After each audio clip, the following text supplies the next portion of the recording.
Welcome back, people. I have the big purple bunny deck profile for you today. I really wanted to share it with you as fast as possible because I love this deck. So far, this format, I've been playing a lot of yellow and purple, and Cherubimon is my chosen purple deck because it's too fun. It's like he's just, as Hong says, he's a piñata, so you can pop him, and like he's just a big smushable rabbit. One of the few decks I've only struggled against with it has been Ragnar Lordmon Zoo control thing. I don't know, they chuck out big giant monsters on board that are all fucking blocker, and then that's probably one of the few decks that I've actually been struggling against, and it's not even it's not even a BT7 deck. It's like a BT1 deck. That's the only deck I'm struggling with. I'm fine against meta. Let's have a look at our bunny rabbit deck. Make sure to go to topdecktcg.com and use code BULB810 for 10% off your next purchase. For purple decks, I think most people are going to be playing the Demimeramon and more than likely the Tsunomon in most purple decks, even just the purple hybrid deck and Lilithmon decks this format. These are your best eggs, I believe. Yeah, no, I think these are the best eggs this format. Your Demimera, your draw trash on deletion, and your Tsunomon, you draw a card if you trash a card from your hand. These eggs are pretty good. If you actually want to play more Tsunomon, you can too, if you want a good balance of the two of them. But yeah, they're pretty sound. Into some rookies. Now, this deck is quite an interesting one where your rookies are actually quite important. So the different types of rookies you play in this deck they'd all want to kind of be doing something. So we're starting with our Labramons. Now, I did struggle on whether I was going to play Labramon or Tapermon or a mix of both, and I actually settled on Labramon because I like the unplay effect. You get to draw and you trash, and trashing is quite valuable in this deck, but so is drawing. You need to draw into your pieces too. Whereas with Tapermon, you have to wait until he dies, which isn't the worst, but I think Labramon for this particular deck was a better call. Now we are also playing 2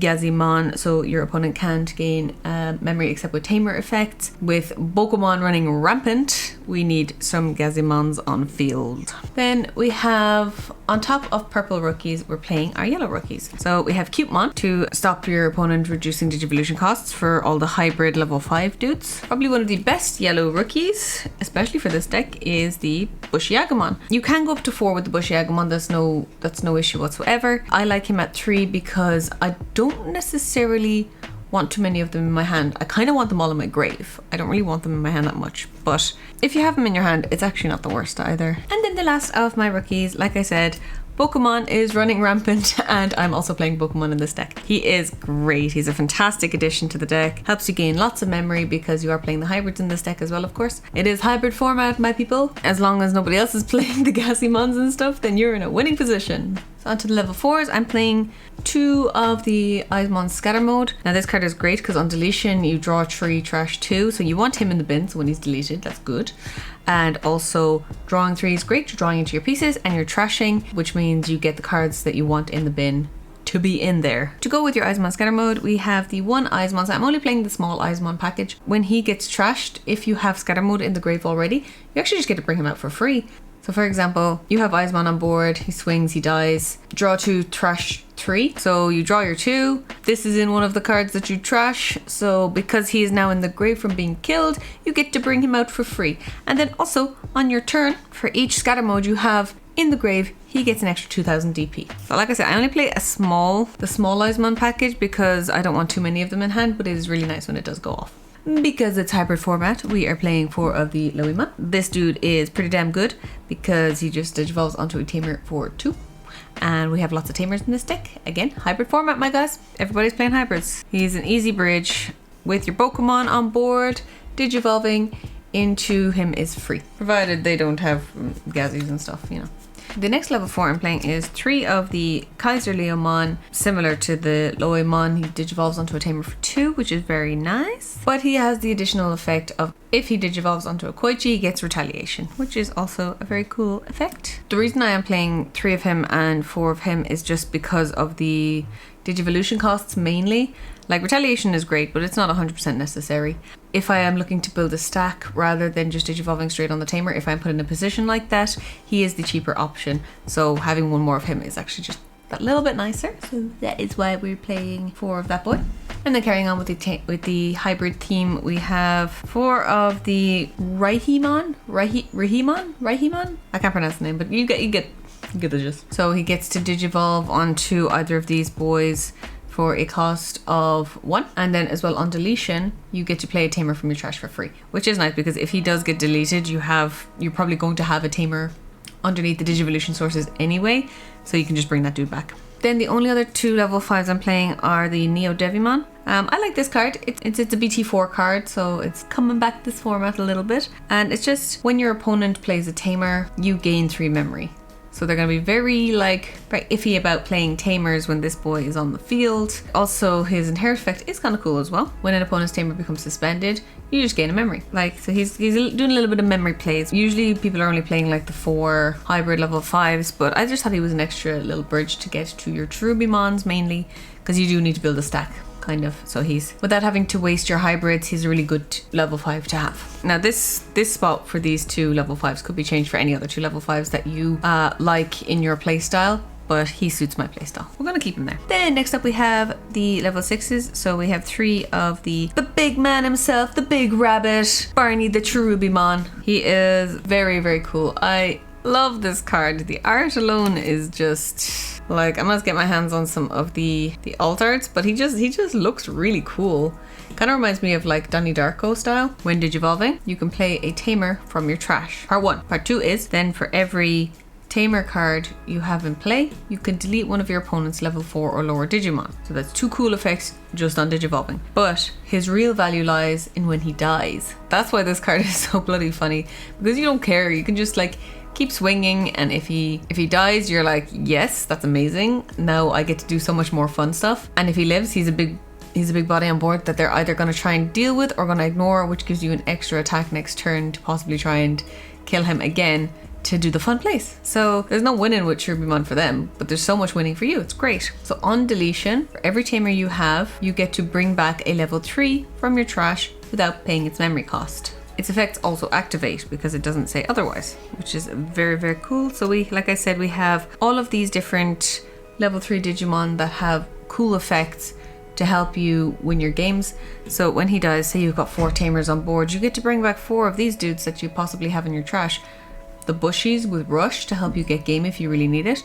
The Cute Mons to slow your opponent down, the Gazimons to slow your opponent down if you need more draws, or if you need to find your hybrid stuff, your Bokomon is there. This card is it's really cool. I really like it, and this deck is super fun because of him. And I'm playing one other level 6, and it is just the Nidhogg, the purple Nidhoggmon. When you trash this card from your hand using one of your effects, you get to gain a memory, so that's kind of a cool effect. He's just a memory gain essentially if you want to trash him with one of your many trashing effects. Or when digivolving, you can trash a card in your hand to delete one of your opponent's level 4 or lower Digimon. So it's another cool just a mini deletion effect, but I think his value does lie in being trashed to gain memory. But it's also a 3 cost to go into, so maybe you need a big body on board for some reason. It's a cool card. It's a nice little bit of tech, and I quite like to have him there. And I also really love the art, even though this guy he's just an uncommon, but that art is so cool. He totally should have been a secret. Moving on to our Tamers. We play a few Tamers. So I'm playing 4 of the Koichi because he kind of goes with the Kaiser Leomon. He actually has an inherit effect when you digivolve on top of him, which is kind of cool. So when he dies, you get to gain a memory. But on play, you can draw 1, trash 1. Draw a card to get your pieces and trash one of your many trashing effect cards. And he's only a 3 cost to chuck down, which is very cool. Then I'm playing 2 of the Matashida. It's always nice to have a memory fixer, and you can return one of your purple cards. So just say you had accidentally gotten rid of some of your Cherubimons, or your Cherubimons are in security for some reason, you can gain access to the cards that you need from your trash with Mat, or bring back any of your hybrids to help you go for game. Then I'm playing 2 of the Carry. Every time a card is removed from your security, you can suspend her to gain a memory. That could be the difference between them swinging for game and them losing the game. And then the last of my Tamers are 2 Analog Youth. So, reveal the top 3 cards of your deck and add a Digimon card. And you get to trash the rest, which is really important because you want a lot of this stuff in your trash anyway, especially your rookies. And then obviously when one of your level 5 or higher Digimon with Digivolution sources is deleted, you get to suspend him to hatch an egg and gain a memory. We are trying to constantly murder our Cherubimon. So Analog Boy with Cherubimon is a good team. We have some lovely option cards as well to keep people at bay.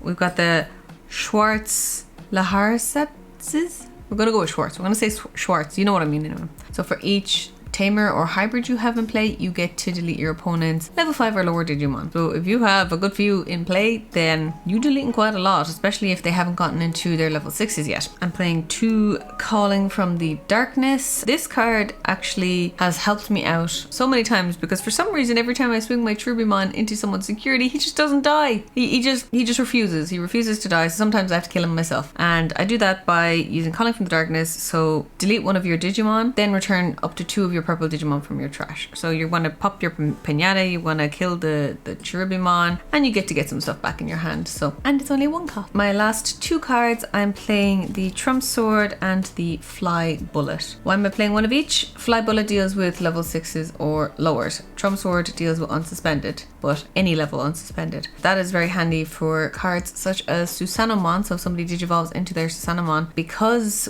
they don't have the Mega Digimon Fusion, they don't get to swing the same turn usually with the Susanomon, so you actually have a chance to kill him before he becomes a problem for you. And that's the reason I'm playing the Trump Sword, and the Fly Bullet just deals with anything else I need to. And they're both bombs and security, which is always nice to see. That is our whole Cherubimon deck profile, and I've been playing it quite a bit, and it's actually doing quite well. I have yet to bring it to locals because our locals was actually cancelled this week. Yeah, let me know what you think of my Cherubimon deck, and I know a lot of people are playing them with him with a full yellow package with the eggs and everything, but I actually quite like the purple version of Cherubimon a bit more, with just a small sprinkling of yellow in him. The deck is quite fun, so have a go of it. Let me know what you think. When I do bring this to locals, which will be very soon, I will let you know how I get on with it. So I will see you all next time. Thank you very much. Like, subscribe, all of that jazz. Bye.